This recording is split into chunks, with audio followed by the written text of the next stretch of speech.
Friends, welcome back to a new session. In this session, we are talking about the trigonometric function, the integration of trigonometric function by successive reduction.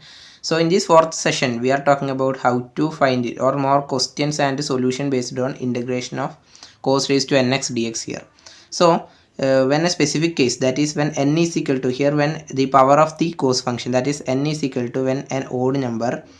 So we know what is the formula for integration of cos raised to nx dx is, which is equal to sin x into cos raised to n minus 1x divided by n, which plus n minus 1 divided by n integral of cos raised to n minus 2x dx. So we can find the by putting when n is equal to an odd number, that is for an example when taking n is equal to 5, then we can find by putting the 5 value here, the power of the n. Then we can apply that n is equal to 5 value in this formula, then we can get a specific answer. So in this previous video we discussed about the solution for when n is equal to 5 by using the formula for integration of cos raised to nx dx. So without using the formula we can find the solution for when n is equal to odd number with a different method. So let's check it out, that method. So before starting the video, don't forget to subscribe our channel for more informational updates. So let's begin. In the previous video, we get an answer for integral of cos raised to 5x dx, which is equal to cos raised to 4x sin x divided by 5 plus 4 divided by 15 into cos square x sin x plus 8 divided by 15 sin x plus c, like that one. So this answer is followed by using this formula for integral of cos raised to nx dx. Without using this formula, we can find a specific answer for integral of cos raised to 5x dx. So let's find, or let's check it out, how to find a proper answer cos raised to 5x dx. So the following steps are also for n is equal to when an odd number. So first we can change or put it as I5, then which imply that integral of cos raised to 4x into cos x. When we multiply these one, then we can get the previous one. So there is no change. Then in the another step, I5 which is equal to, then we get I5 which has integral of cos square x whole square into cos x dx, which is equal to integral of cos square x whole square. Here we can use the trigonometric identity, that is equal to sin square x plus cos square x, which is equal to 1. Then where cos square x which is equal to 1 minus sin square x.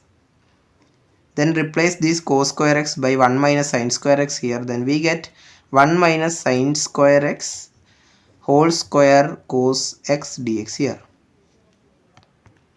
In the next step, put t is equal to sin x. Then we get dt by dx, that is the derivative of sin x. Here we get as cos x here. Then dx, which implies that dt divided by cos x here.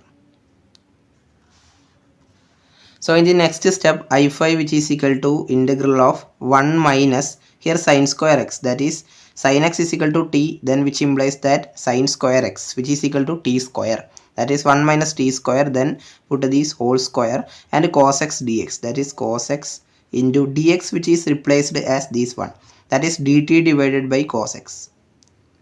Then cos x and cos x will be cancelled and we get final as 1 minus t square whole square dt.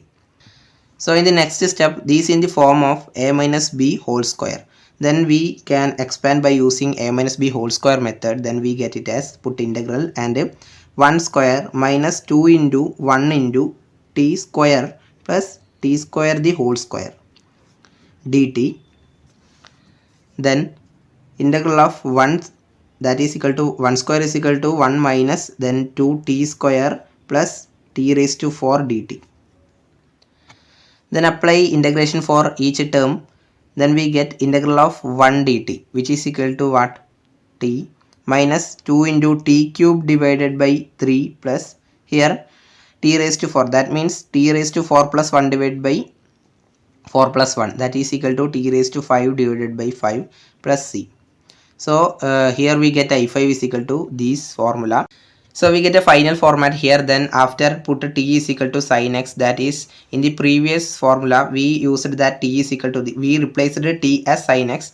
So here final we replaced t as sin x here. Then we get it as sin x minus 2 into sin cube x divided by 3 plus sin raised to 5x divided by 5 plus c.